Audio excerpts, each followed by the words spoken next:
All right, we're in for a super treat tonight. We've got Joseph Simcox on. We're going to be talking about seeds. He's in Hawaii. He's driving through a rainstorm. The phone drops out a bunch, so I had to edit it a lot. It's a wild bunch of stories he's got. I know everyone wants to hear this one. This is an incredible one. So I'll just get out of the way and we'll listen to it. Here we go.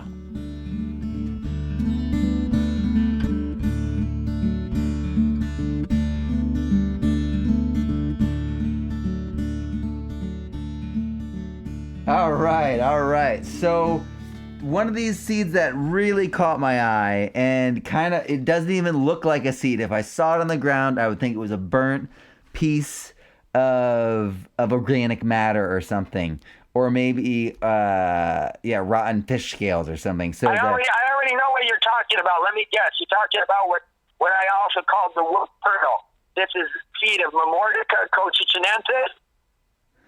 Or no, wait a second. I know which other one you're talking about. It's a little black seed that's all in kind of very rough. It could look like just a burnt piece of bark. Yeah, Akocha kagua. Yeah, that's Cyclanthra pedata, known as Akocha or as kaigua. It has many other names in the regions where it grows in South America and in Central America. But the Akocha is a fantastic member of curbit or squash, cucumber, melon family. And so it's a vine, produces fruits which magically are like slippers. In fact, one of the names of this plant in colloquial English is the lady slipper gourd. And so the slipper gourd is a hollow fruit that has the black seeds that they're really fascinating because they don't look like seeds in our conception of seeds, which just shows you how seeds really are a marvelous thing in themselves, just in their myriad of forms. There's great books that electron microscope photos of seeds, and it's amazing the diversity and shapes and forms of them. This is Planter pedata, the one are Bessie right now, collected in Colombia. It's an extraordinary part. The fruit is they wait for them to be almost mature. They will transect them. They'll cut them in half, and they'll take the few unusual seeds out. And then usually they either stuff it with rice or some type of meatloaf, and they bake that in oven. Now, the immature fruits are delectable and can be put into a salad like just a cucumber, and it's really delicious. And it can also serve as a wonderful salad vegetable or as a pot herb, because you can cook the young tips up or eat them raw vegetable. We've collected many varieties of this, and now when I share them with people, I tell them about the lady's gourd, and it mesmerizes them, tell them how it's a wonderful vine, and then I tell them about beautiful seeds and show them, and it just catches people's attention. Unfortunately, I don't have a particular person to reminisce about. I'm sure as you go through the list, I'll pull somebody up. Okay, it's all right. I got plenty here. Okay, so Celeste's Grub Cake Spinner. Oh, this is beautiful Hubbard variety. This squash actually looks just like a spinning top. So the reason it's called spinner is respect of its nature. It looks like if you were to hold it by its stem, it would look just like a spinning top. And so grub cake spinner, this is squash that had no name. It fell in possession with. It was probably bred, selected up in New Hampshire 5 to 8 decades ago, and it was grown out there. And to my understanding, it was never given a name. And so I started growing it out with my Susan in Michigan, and it was such an extraordinarily beautiful red-orange squash that we named it after my daughter Celeste, and we called my little daughter Grub Cake. She was a little towhead blonde, but she was always covered with dirt because she loved being in the garden. And so Celeste Grub Cake Spinner. That's where it's name, which is really, really cute because it tells that we have the opportunity with our families, with our friends, in communities to create varieties which will become, in a certain sense, passed me down to future gardens. And that's what's so fun about it. It's something folklore, and it's been folklore all over the world. That's why we come up with these amazing, kind, sweet, and cute names. Absolutely. And then they pass down through our families and they become local legends and then they can keep going on. So, purple Amazon. Oh, This bean yes. looks Now, incredible. the purple Amazon, the purple Amazon bean. Yeah. That bean was given to me originally. I remember again distinctly when I had my first purple Amazon bean in my hand. It was in Painesville, Minnesota, on around the end of December. So not much before Christmas. In January was not much after New Year's. I drove up in the yard with my father and with my son, and it was about 20 degrees below zero. It was a bright sunny day, clear skies, must have been a high pressure system, and it was frigid. And we knocked on this little White House's door, and comes to the door a non-human man by the name of Robert Loache, and he took me into his house, and he was a bean collector extraordinaire. Robert Loache was also a very frugal man. He loved to eat cereal from what we could glean because he had reconstructed cereal to hold all his beans. And as he opened all these boxes and set them on tape, was just an amazing montage of colors. And the mosaic that was before me was presented with Robert holding out his hands and saying, "Joseph, these are poor men." Remember that expression to this day. And among those jewels that he was to present to me was this beautiful amethyst purple bean that you're holding right now, the purple Amazon, a bush bean that Robert selected out of out. Over time, he isolated, created his own strain, and would give them all these wonderful names. Certainly an amazing, amazing story. I think Robert named maybe a couple hundred different bean varieties with his passion. And unfortunately, but Robert passed about 7-8 years ago, but he always be held very dear to my heart because he was one of the co-founders of the Rare Consortium. So, a tribute to Robert. Wow. And so the Rare Seed Consortium, that is online and people can visit that and order seeds at any time. And you guys have a running latest release and you've got limited supplies. And so it's really incredible because it's an opportunity to get things that no one else has. Well, yeah, and I have to make a point about this because the Rare Vegetable Seed Consortium as a endeavor is completely non-lucrative. So we're not calling ourselves a non-profit. We're not calling ourselves anything. The Vegetable Seed Consortium, a group of growers. So it was the nation idea that later grew into the Department of America. There was a bunch of us who were avid seed collectors, avid gardeners, and we just wanted to start sharing rare seeds among us. So that was the impetus behind the formation of the Vegetable Seed Consortium. Until this last year, we never sold a single seed.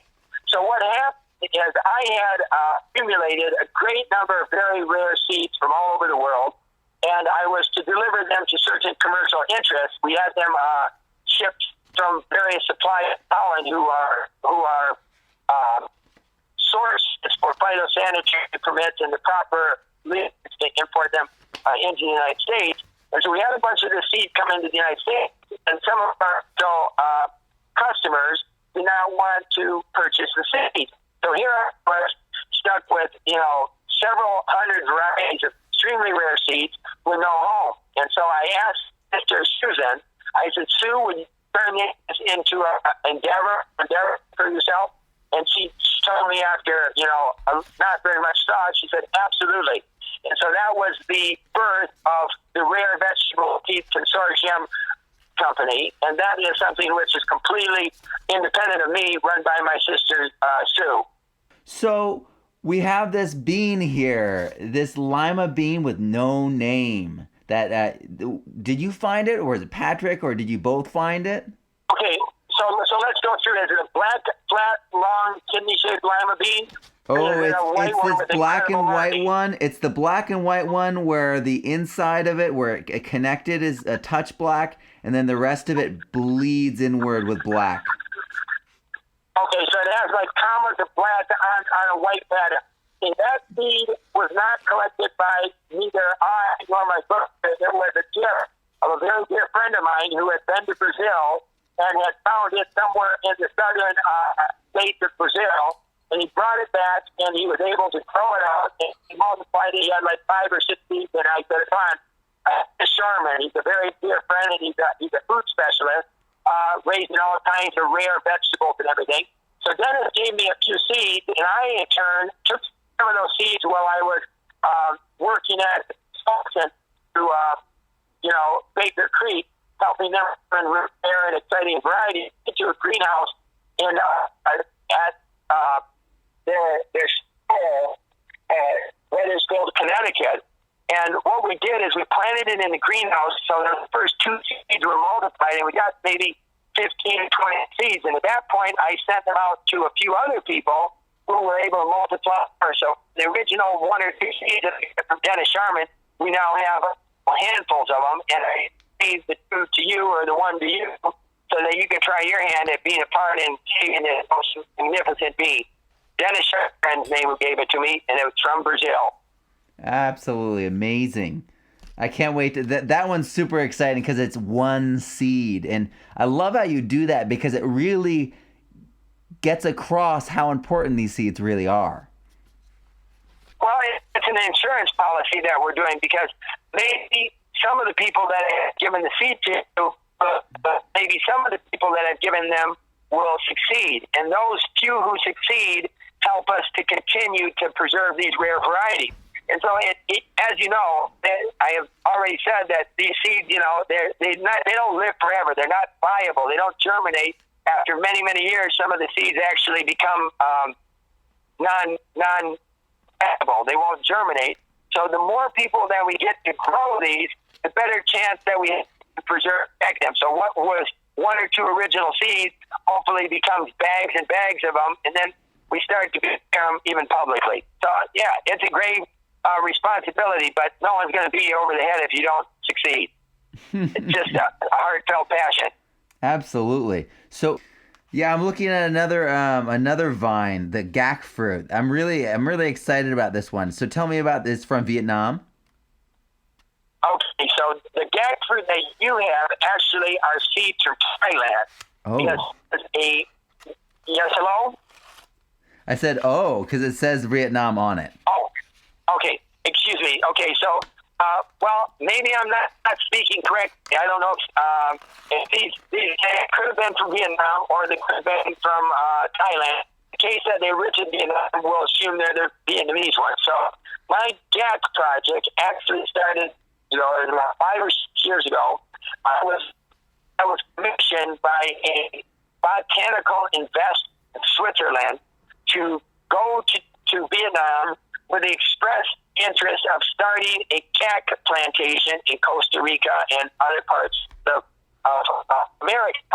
And the reason is because the GAC is really like no other fruit. It's in the squash and cucumber and melon family again, the so-called cucumber, but it has a almost blood orange fruit about the size of a small football. So the question about the Gac Fruit then is, why would this big guy who was an investor, why would he be so incredibly interested in Gac Fruit to hire me to go on a basically a world jaunt to track down propagation material? Well, I myself asked him what he wanted to do with it, and I said, do you want to sell this as an exotic fruit? It doesn't taste like fruit, it tastes like vitamin E. But it turns out that the guy was a billionaire, and for a good reason. And what he wanted to do with it had something to do with what he had as another business. He had a shrimp farm. And it wasn't an ordinary shrimp farm. It was a 200-acre organic shrimp farm in Central America. So his idea was that he was going to take these red aerial fruit bits and feed them to the shrimp so that they would gain all the lycopene, all the beta-carotene, and all the vitamin A and turn super red. And being organically certified, they would be 2 to 3 to even 4 times more expensive than regular shrimp. So his plan was to use the gac as a foodstuff for his shrimp. That's Amazing. pretty genius. That's pretty genius, isn't it? Yes. Better than the artificial food coloring they're using, right? Well, sure as heck is. I mean, it certainly shows it way their will when it comes to finding a natural solution. Man, get it right on the head. The shrimp were just an incredible success. Wow. That's awesome. So let's talk about Loache Squash, right? Loache is absolutely amazing. So there is an extraordinary history about squashes. And when I first saw my first Loache, it was love at first sight. Because the Loache looks kind of in shape or form like a butternut squash, bulbous and with kind of a long neck. But its diversity is, it differs from that. Okay, I got to start over on again. So the Loache is a beautiful, beautiful squash. It looks kind of like a butternut. It's kind of a bulbous and an elongate neck. But the similarity stopped there because the Loache is actually a still forest green with kind of a flush of waxiness to it and added warts. So it has these warts all over a beautiful forest green body. And it's not a very big squash. It may only be about 8 to 10 inches long, but it is extraordinary in the fact that there's records and evidence that has been raised for at least 6,000 years in the northern regions of Peru. It specifically comes from a region which is known as the Lambayeque, and the cuisine of the area is renowned all over Peru. And in fact, because Peru is up and rising in the culinary world as one of the great epicenters of gastronomy, it's rising all over the world. Today, to my knowledge, the Loache isn't known outside of Peru, and this makes it even more exceptional because you would think a squash with 1,000 years of history would be growing all over the place.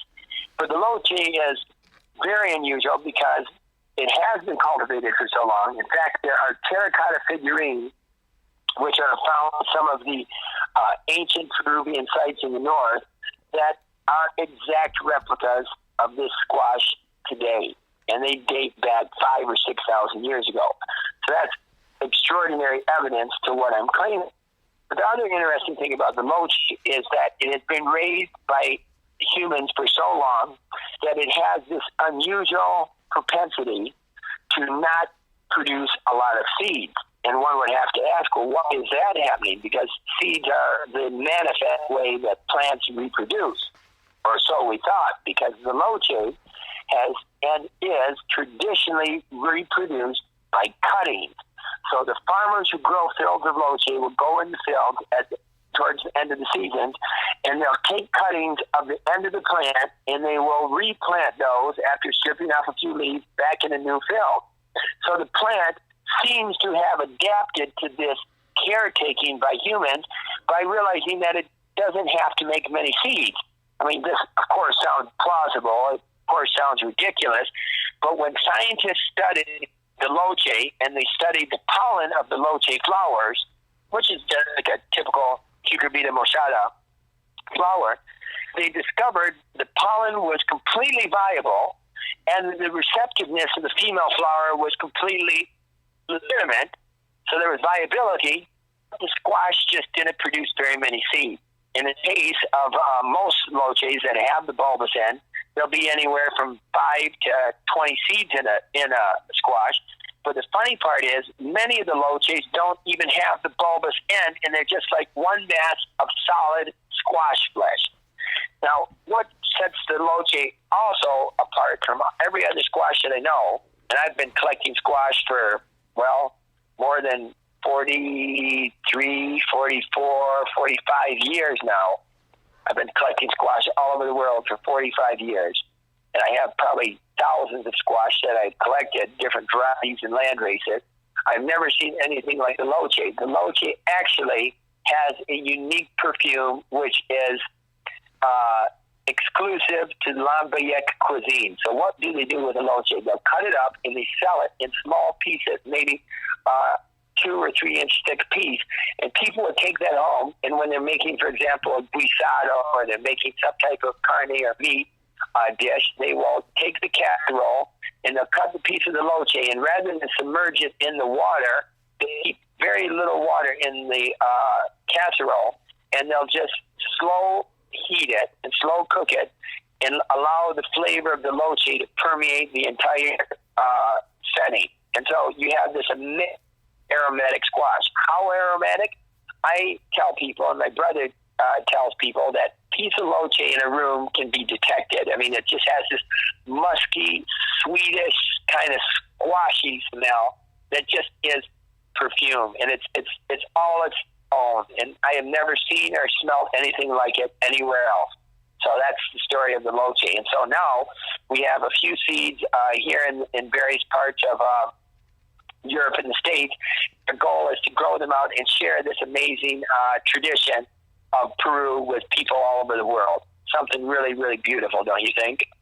Absolutely. And the fact that you can just cut it, you cut part of it and then get that to root and keep it going, makes me think I should just keep it over winter in a greenhouse too, and just keep it going, because absolutely. So what I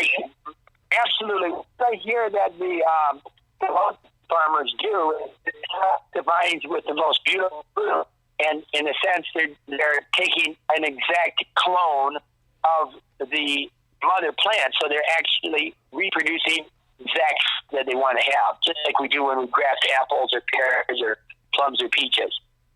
Yeah, I'm definitely going to do that, because that way I'll perpetually have continuous seed from this. This is amazing. So you gave me 5 of these seeds. I'm so excited about this. Yeah, I so to many people. So the fact that you've been interested with those means that I think an awful lot of your gardening skills, Loache, is really, really important to me, Matt. Yeah. Really important.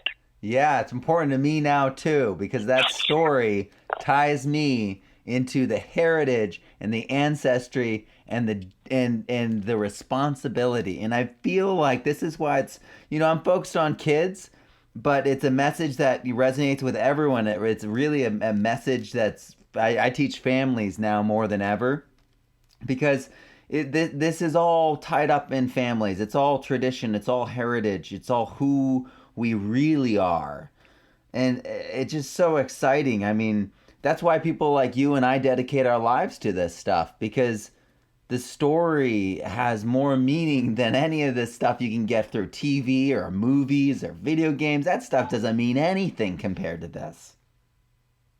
It's artificial. What we have here is we're carrying a heritage that enriches every single human being on Earth, because just the very fact that squash eventually made their way to the old world after Columbus supposedly discovered the Americas is a part of a heritage, and now it feeds people all over the world. Corn was taken from the old world to the new world, and everyone eats corn, right down to the livestock that feed on it to fatten themselves, has a part of the original heritage of the people who maintain that year by year, decade by decade, century by century, millennia by millennia. It's an amazing story. So how do I have so much enthusiasm and energy and passion? There may be a disbalance of some sort in my psyche, but it just brings me to life to realize that this is an amazing part of the history. It's something that every day I get up, I wake up sometimes at 4 o'clock in the morning, and I start thinking about the things that I can share with people. Like this morning, I was up and I was thinking about a fruit that I'm carrying around right now that comes from the Congo. It was actually raised by a dear friend of mine here in Hawaii. It's called the oyster. That has been domesticated by the people of equatorial Africa, countries like the Congo and the Cameroon and Nigeria. And here we are in Hawaii, thousands and thousands and thousands of miles away, growing something that some person or some group of people got their eye on several thousand years ago in a jungle, and eventually tamed and eventually domesticated, so that we, on this other side of the world, can now enjoy its fruits. It's, mind-boggling. Yeah, and it's also, I feel like that's the kind of history we should be showing in schools rather than the history of war. We should be showing the history of food, the history of families, because they're just as valid. So I'm looking at Fava 1, the red mottled. This is exquisite. It's got pale, like turtle colored green, and then it has this burgundy mottled color to it, but it's almost like what they used to do with the projectors and the colorful acid color. They would go in the 60s and put like colorful slides on and then put dye on it and move the dye around. It's incredible. You know what it reminds me of, and you may have seen these kind of linoleums or old tile in very old homes in America. They used to have linoleum that was this kind of suffused mottled pattern. And so this fava bean that you're talking about, we still haven't given it a name. And just to be precise, just explain to your listeners, Matt, not everywhere do people give concise, specific names to their vegetable varieties. When you go to Peru, where this particular bean was discovered, and you ask the name, they'll say it's an ava, which is a generic reference to that it's a fava bean in English. So having that limitation, we, of course, want to be more specific and share something that identifies the specificities of the bean. So inevitably, my brother is going to give it a name. I think it's his right to. He was the one who tracked it down and found it. But like you say, it is so gorgeous, it's almost indescribable. What I need to interject is that bean is over a year and a half old. If you had seen it when it was in its fresh, dry state the first 2, 3, 4, 5 months, it would have been much vivider, and as such, almost indescribably beautiful. So you're holding something pretty precious here. So I think you have, how many of those seeds do you have? I have 3 of each. I have the 3 dark mottled and the 3 of the green mottled. Okay. Well, like I said, keep them separate, grow them out, and love those babies because they're as rare as they can be.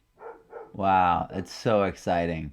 The Faggiola di Angelo dell'Imperia. What is this one? That's a spectacular bean, too. So you recall when we were talking about the Zucca di Valverena, that seed swap was in Turillia, Italy, which is a little village that has like a church that's 400 or 500 years old, and it has a few little old rim castles. And this is where they had the Turillia seed swap, and it brought several hundred old farmers, old seed collectors to this little village to exchange seeds. And so there, I was admiring a little setup of sunflower seeds and some runner beans and some beans, and there was a few little potatoes there. This little farmer was sitting there with a little beret on, and I asked him about his beans, and he said, well, you can have all of them, because it was the end of the show. And I said, well, what do you call this one? And of course, the Italians generally name their variety. They're more precise. So in this case, he said, well, I don't really have a name for this one, as if he was apologizing. And he said, but my name is Angelo, so you could call it Fagiolo di Angelo. And I asked him, I said, Angelo, where are you from? And he said, dell'Imperia. So it became the Fagiolo di Angelo dell'Imperia. Which is really a beautiful story. And he told me, he said, I'm going to give you all of these because I want you to share them with people in America. He said, and I want you to think of me when you're growing up. And so every time I give this bean out or anytime I plant it, I think of this beautiful old man who just had the warmest heart and the most calloused of hands. He was a truly strong individual in heart and courage. And I mean, it just, I just see a smile to this day of him handing those seeds over so happily that somebody was interested in them. Oh, wow. That's awesome. And the beans are just gorgeous. Good They've got story, these huh? speckles on them, these little, and they're not specks. They're almost like windows into the other color pattern. It's really phenomenal. I'll try to capture that in the picture I take of Yeah. them. So you insisted I Yeah, try I mean, this Gory point pepper. oh boy, yeah. The Gory Point pepper is also a beautiful story because I was on my way to the Sveti, which is a region in kind of north western Georgia, and on the way I passed through the city of Gory, and Gory, of course, is a market town, and many of the regional area farms bring all their produce, which is often traditional produce, not commercially produced. People, little farmers driving in with an old Lada, which is an old Russian Soviet vehicle, filled laden with vegetables. And so here in this particular time, and people were stringing up the kind of heart-shaped, blunt, hot peppers, and they were stringing them up on lathes. I shred them. And so I was looking at this, and I said, this is really amazing. And I asked the lady through a translator if this was hot. And she said, very hot. So I took a little bite of it and nearly burned my tongue off. But I was able to get points. It looked kind of, if you were to take a jalapeno and you were to squash it into a fatter jalapeno, it would be very, almost as long as it is, very interesting triangle-shaped conical pepper. Huh. I guess you would describe it.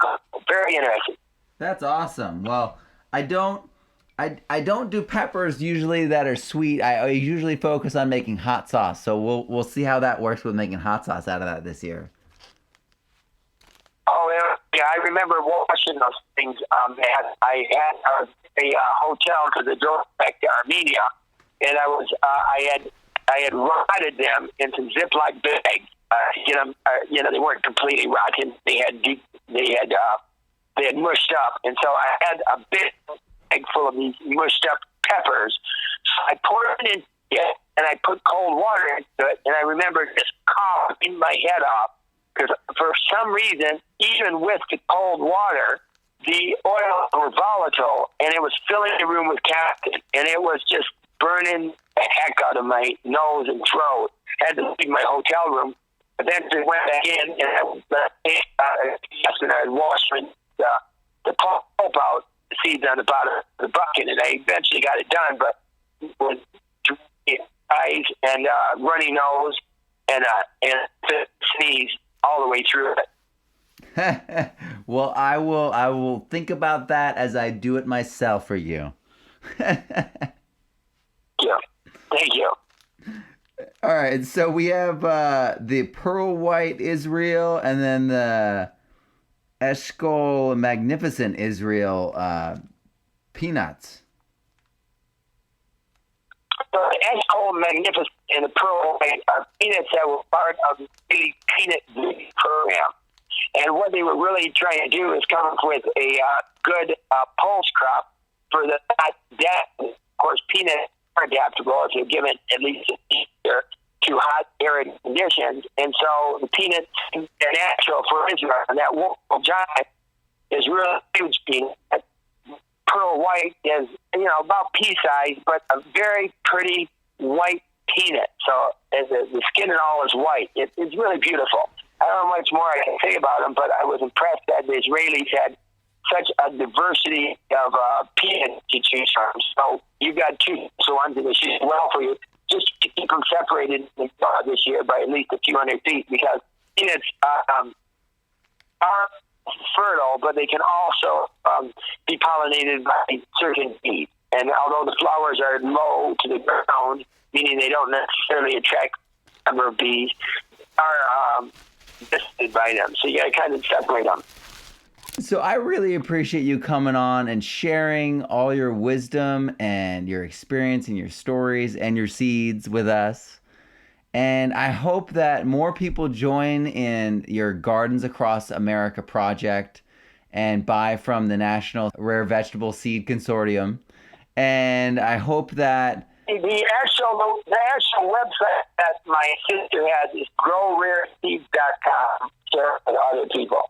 I very couldn't much, agree Matt, more. and I really appreciate this this call and this opportunity. And I certainly love your family, and I'm going to be keeping very close dibs on what you do with those treasures in your hand. All right. Well, I'll film and I'll take pictures and I'll share with everyone.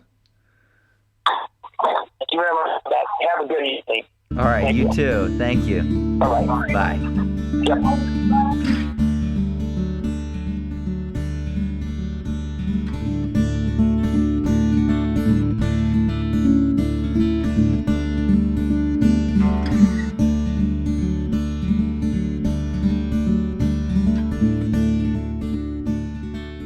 Wow, that was an amazing talk with Joseph Simcox, and that was actually the abridged version.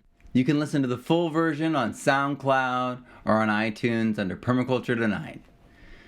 And if you like this kind of thing, you're really going to love the Permaculture Student 2, which is being kickstarted right now. And if you're a follower of my podcast, you know all the people who I'm working with, who I'm friends with, who are peer reviewing my work.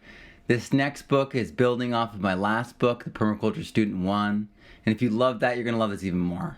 And it's going to be in high schools, which is incredible. So please help us. Please support us. We're going to get this into high schools all over the world. It's going to be translated into so many different languages. All these things are possible and happening right now. So check it out. And if you go to Kickstarter, and you look under projects, type in Permaculture Student, and you'll find me. Or type in my name. Thank you so much. Have a great week.